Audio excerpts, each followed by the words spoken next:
हे आंदोलक आता रेल्वे ट्रॅकवर उतरलेले आहेत।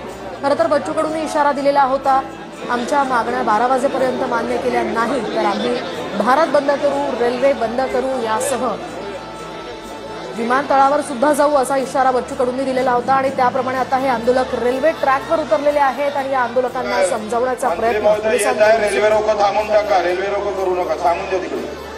पोलिसांची जी आहे ती तारांबर उडालेली होती। आता पोलिसांनी जी आहे ती संपूर्ण शेतकऱ्यांना जे आहे ते खाली उतरवलेलं आहे। या सगळ्या पार्श्वभूमीवर आता त्यांच्या मागण्यांसंदर्भात तोडगा निघतो का ते पाहणं ही अतिशय महत्त्वाचं असणार आहे।